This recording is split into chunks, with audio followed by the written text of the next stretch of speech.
আসসালামু আলাইকুম। প্রতি বছর বর্ষার সিজনের পরে প্রচুর পরিমাণে আমাদের গরুর খামারে খাদ্য সংকট দেখা দেয়। এর কারণ হচ্ছে বর্ষার সময় ঘন বৃষ্টি হয়, এই ঘন বৃষ্টির মধ্যে ঘাসগুলি মারা যায়, অর্থাৎ আমরা যখন ঘাসগুলিকে কেটে ফেলি তখন ঘন বৃষ্টির কারণে ঘাসের গোড়াগুলি মরে যায় বা পচে যায়, আর এই পচে যাওয়ার ফলে ওই ঘাসগুলি পুনরায় আর হয় না, যে কারণে খাদ্য সংকট দেখা দেয়। ওই সিজনে আমরা তেমন একটা ঘাস পাই না, বাধ্য হয়ে তখন আমাদেরকে গরুগুলিকে খড় খাওয়াতে হয়। কিন্তু খড়ের দাম আমাদের এদিকে অনেক বেশি, যেটা অনেক ভিডিওতে আমি আপনাদেরকে বলেছি এবং দেখিয়েছি যে আমাদের এখানে কি পরিমাণ দাম খড়ের। এটার কারণও আছে, যেহেতু আমাদের এদিকে ধান চাষ তেমন একটা হয় না, আমাদের এখানে মূল ফসল হচ্ছে পেঁয়াজ এবং পাট। এ কারণেই মূলত ধানের খড়ের দাম অনেক বেশি থাকে আমাদের এই দিকে। যেহেতু বর্ষার সিজনে পরে গরুর খামারের জন্য আমাদেরকে খড় অনেক বেশি দাম দিয়ে কিনতে হয়, এটা আমাদের জন্য অনেক বড় একটা সমস্যার ব্যাপার। এ কারণেই আমরা প্ল্যান করেছি যে এবার আমরা নিজেরাই ধান চাষ করব, যাতে করে বর্ষার সিজনের পরে আমাদের গরুর খামারে যে খাদ্য সংকট দেখা দেয়, অর্থাৎ ঘাসের যে সংকটটা দেখা দেয়, সেটা আমরা যেহেতু খড় দিয়ে পূরণ করার চেষ্টা করি, তো সেই খড়ের যোগানটা যাতে আমরা আমাদের নিজেদের জমিতে চাষ করা ধানের খড় দিয়ে করতে পারি, সেই জন্যই মূলত এই প্ল্যানটা আমাদের করা।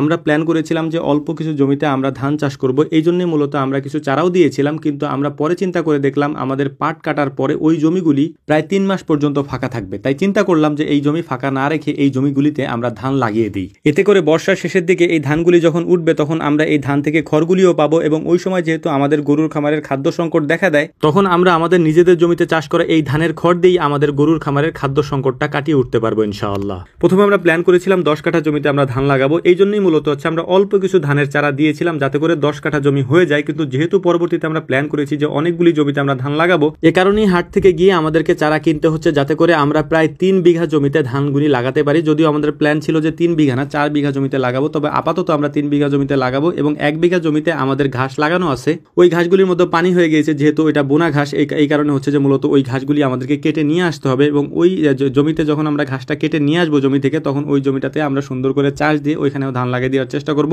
যদি আমরা সময় মতো সেটা করতে পারি। যদিও আমাদের এখানে পানি এখন তেমন একটা হয় নাই, পানি যদি একটু বেশি হয় তাহলে এই ধানগুলি তলিয়ে যেতে পারে। এই রিস্কটাও আমাদেরকে মাথায় নিয়ে এই কাজগুলি করতে হচ্ছে, কিন্তু কিছু করার নাই। জমিগুলি যেহেতু একেবারে পড়ে থাকবে, এই পড়ে থাকার চেয়ে ধানগুলি লাগিয়ে দেওয়া অনেক ভালো, আমরা সেটাই মনে করছি। তো যাই হোক, আলহামদুলিল্লাহ 2 দিনে আমরা প্রায় 10,000 টাকার উপরে পাতো কিনেছি, অর্থাৎ আমাদের এখানে ধানের চারাটাকে পাতো বলা হয়। আমরা সেটা কিনে ফেলেছি, এবং এটা কেনার পরে এখান থেকে কিছু বাজার সদাই, অর্থাৎ আমরা এখানে হাটে আসলে কুসুর কিনে নিয়ে যাই। আমরা কুসুর বলি, এটা মূলত হচ্ছে আখ, আমাদের কাঁধে যেটা দেখতে পাচ্ছেন। আমাদের ধানের চারাগুলি সংগ্রহ করা কমপ্লিট হয়ে গিয়েছে। আমাদের ধানের জমিগুলিকেও আমরা রেডি করে ফেলবো 2-1 দিনের মধ্যে। রেডি করে তারপর আমাদের ধান লাগানোর যে মূল কাজটা আছে সেটা আমরা করে ফেলবো। তো আমাদের জন্য দোয়া করবেন বিশেষ করে, যাতে করে আমাদের এই ধানগুলি বর্ষার সিজনে বা বর্ষার পানিতে তলিয়ে না যায়। এই একটাই ভয়ই আমাদের আছে। ভয় করেও কোনো লাভ নাই, কারণ আল্লাহ তাআলা তাকদিরে যেটা লিখে রেখেছেন ওইটাই হবে। আমরা যতই চিন্তা ভাবনা করি না কেন, তবে আমরা অবশ্যই চেষ্টা করতে পারি, ওই চেষ্টাটাই আমরা করছি। দেওয়ার মালিক তো একমাত্র আল্লাহ তাআলা। তিনি যদি দিয়ে দেন তাহলে হচ্ছে যে আমরা পাবো, আর যদি তিনি না দেন তাহলে তো পাবো না। এই জন্য ভয়ও করি না ইনশাআল্লাহ। আমরা আমাদের মতো করে চেষ্টা করে যাবো ইনশাআল্লাহ। আল্লাহ তাআলা আমাদেরকে সেটাই দিবেন যেটা আমাদের জন্য কল্যাণ করতো। যাই হোক, আমাদের জন্য দোয়া করবেন, আল্লাহ তাআলা যেন আমাদের ব্যবসায় বারাকা দান করেন। আসসালামু আলাইকুম ওয়া রাহমাতুল্লাহ।